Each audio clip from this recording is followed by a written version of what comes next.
কোথাও মিলে না, সাজিয়েছেন আল্লাহ রব্বানা ভালোবাসার জায়গা মদিনা। বলো না ভালোবাসার জায়গা মদিনা, ভালো লাগার জায়গা মদিনা। তাই হাতটা উঁচু করে মহব্বতের আওয়াজে বলেন ইয়া রাসূলুল্লাহ।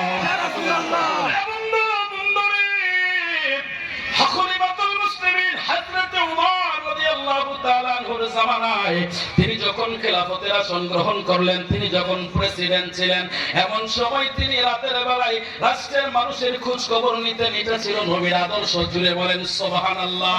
হযরত ওমর রাদিয়াল্লাহু তাআলা রাতের বেলায় যখন হেঁটে চলছিলেন, হঠাৎ করে তিনি দেখতে পেলেন একটা সুন্দরী সুরুষী রূপবতী একটা মহিলা রাস্তা দিয়ে হেঁটে যাচ্ছিল। এমন সময় হযরত ওমর তারে সালাম দিল। সালাম দেওয়ার পরে তিনি সালামের জবাব দিল। হযরত ওমর ডাক দিয়ে কই, তোমার দেখে বোঝা যাচ্ছে তুমি এই দেশের না, তুমি মদিনার না। বলে হ্যাঁ হুজুর আমি মদিনার না। বলে তুমি এখানে কি করে আসলা, কিসের জন্য আসলা? আর এত গভীর রজনীতে তুমি যে রাস্তা দিয়ে একা একা হেঁটে যাচ্ছ, যদি চারটা যুবক তোমারে ধরে তাহলে তুমি তো ছুটতে পারবা না, বাঁচতে পারবা না। ওই মহিলাটা ডাক দিয়ে কই, আপনি জানেননি এই রাজ্যের প্রেসিডেন্ট কে? বলে তুমি বলো না প্রেসিডেন্ট কে? কই আমি শুনেছি এই রাজ্যের প্রেসিডেন্ট নবীর খলিফা হযরত ওমর। আর ওমর যে রাজ্যের প্রেসিডেন্ট থাকবে রে, ওই রাজ্যের যুবকেরা এতটা বখাটে হতে পারে না, এটা আমার বিশ্বাস। একটু আওয়াজ করে বলবেন নি আল্লাহু আকবার। হযরত ওমর ডাক দিয়ে কই, মা তুমি ওমরকে কি করেছিল? ওই ওমরকে চিনার প্রয়োজন নাই। যিনি মুহাম্মদুর রাসূলুল্লাহর মনোনীত খলিফা, যিনি মুহাম্মদুর রাসূলুল্লাহর সাহাবী, তিনার কোনো তুলনা হতে পারে না। কারণ নবী এমন রাষ্ট্রপতি ছিলেন, এমন রাজ্য প্রধান ছিলেন, নবী রাজ্যের ভিতরে কোনো জেলখানার প্রয়োজন ছিল না। স্বর্ণের দোকান ফালায়া মানুষ নামাজে চলে যেত, চুরি হইতো না। বিভিন্ন রাজ্যের লোকেরা এসে ওই রাষ্ট্রপ্রধানকে দেখার জন্য আসতো, আমার নবীকে দেখার জন্য আসতো। আর এক নজর কেউ যদি নবীরে দেখতো, সাথে সাথে কালেমা পড়িয়া মুসলমান হইয়া যাইতো। একটু জবান খুলে বলবেন ইয়া রাসূলুল্লাহ। মদিনা ঈমানের ভাই, ঈমানদারের ঠিকানা, ঈমানদারের ঠিকানা। আরে ঈমান সারা নামাজ রোজা কিছুই কবুল হবে না। মদিনা ঈমানের বাড়ি, ঈমানদারের না, ওরে ঈমানদারের ঠিকানা। আর ঈমান সারা নামাজ রোজা কিছুই কবুল হবে না। কথা বলেন ঠিক কিনা? হে সুলতান ছিলেন মুসলমান, মুসলমানের যদি ঈমান না থাকে নামাজ দিয়া তুমি করবা কি? যদি ঈমান না থাকে রোজা দিয়া করবা কি? যদি ঈমান না থাকে তুমি হজ দিয়া করবা কি? ঈমান না থাকলে এগুলোর কোনো মূল্য আছে? কথা বলেন না, কোনো মূল্য আছে? এই জন্য আমরা ঈমানের স্লোগান দেই। ঈমান কি জিনিস? কি জিনিস ঈমান কি? ওয়ামিনান নাসি মান ইয়াকুলু আমান্না বিল্লাহ। আল্লাহ কয় ওয়ামিনান নাস, মানুষের মধ্যে এমন কিছু মানুষ আছে মাইয়াকুলু, যারা বলে আমান্না বিল্লাহ, আমি আল্লাহর উপরে বিশ্বাস আনলাম, ওয়াবিল ইয়াউমিল আখির, এবং পরকালকে বিশ্বাস করলাম।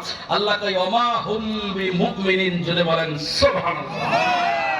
আল্লাহ কয় আমি ফতোয়া দিলাম তারা মুমিন না। সুবহানাল্লাহ বলবেন। আল্লাহ তোমারে বিশ্বাস করলাম, পরকাল বিশ্বাস করলাম, এরপর তুমি বলছো মুমিন না। মুমিন হতে গেলে কি করতে হবে? বলে মুমিন হওয়ার জন্য প্রথম শর্ত হলো লা ঈমানা লিমান লা মাহাব্বাতা লা। It is impossible without love go to the paradise. Prophet মুহাম্মদুর রাসূলুল্লাহ সাল্লাল্লাহু আলাইহি ওয়াসাল্লাম, যার ভিতরে নবীর মহব্বত নাই তার কোনো ঈমান নাই। যার অন্তরে নবীর মহব্বত নাই, তার নামাজ নাই, তার রোজা নাই, হজ নাই, যাকাত নাই। একমাত্র নবীর আশিকের জন্য নামাজ। কথা বলেন। আমরা আশিকের রাসূল ইমামের পিছনে নামাজ পড়তে চাই কি চাই না? চাই কি চাই না? নারে সালাত আলে সুন্নাতুল জামাত জিন্দাবাদ, জিন্দাবাদ। সুলতান জি দরবার শরীফ জিন্দাবাদ। আল্লাহ কবুল করুক, আমিন বলেন। আমিন। তো মেয়েদের রাখতে বলে আপনি কি জানেন না রাষ্ট্রপ্রধান কে বলে? খলিফাতুল মুসলিমিন হযরত ওমর। আর ওমর যে রাষ্ট্রের প্রধান থাকে, সেই রাজ্যের ছেলেরা কোনোদিনও বখাটে হতে পারে না। সুবহানাল্লাহ। হযরত ওমর ওই মেয়েটাকে রাখতে বলে, মা তুমি কোন জায়গায় যাইবা, কার বাড়িতে যাইবা, কোন জায়গায় যাইবা? বলে আমি যাচ্ছি খলিফাতুল মুসলিমিন হযরতে ওমরের দরবারে। সুবহানাল্লাহ। কারে বলছে? ওমর। ওমরই বলতেছে যাইবা? মেয়ে কয় আমি উমরের কাছে যাইবো। সুবহানাল্লাহ। উমর কই তুমি কি উমরের ছিল? বলে না চিনি না, শুধু নাম শুনছি। সুবহানাল্লাহ। আরো জোরে বলে যার নাম শাম দেশ পর্যন্ত শোনা যায়। সুবহানাল্লাহ। নাম শুনিয়া হইলাম পাগল সারা আমরা। বিশ্ব যাকে চিনে, অর্ধেক পৃথিবী যিনি শাসন করছেন তিনি হলেন হযরত ওমর। জোরে বলেন সুবহানাল্লাহ। বলে মা তুমি ওমরের কাছে কেন যাইবা? পরিচয় দিচ্ছে না। বলে আগে শুনি কেন যাবে। বলে মা তুমি ওমরের কাছে কেন যাইবা? বলে আমার 3টা অধিকার আদায়ের জন্য। সুবহানাল্লাহ। কয়টা অধিকার? 3টা। জোরে বলেন 3টা অধিকার।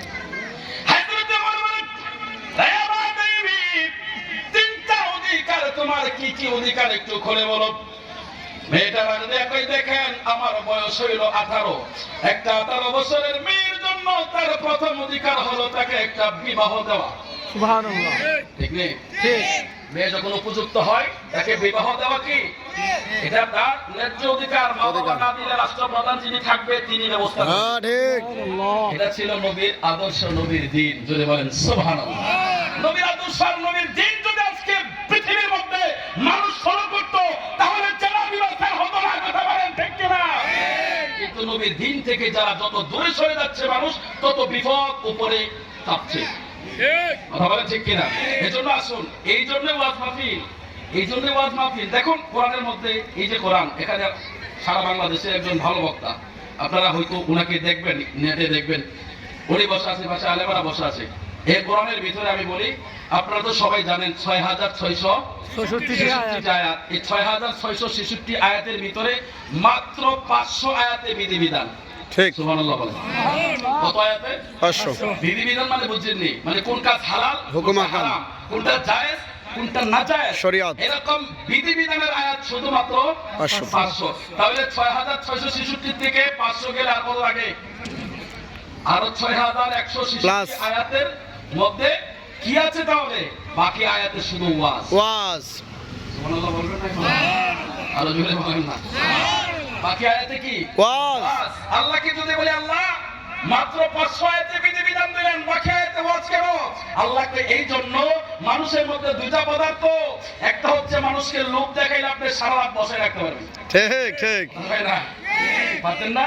আর একটা হচ্ছে মানুষকে যদি তুমি ভয় দেখাও তার দিয়া তুমি অনেক কিছু করাইতে পারবে। মাশাআল্লাহ মাশাআল্লাহ।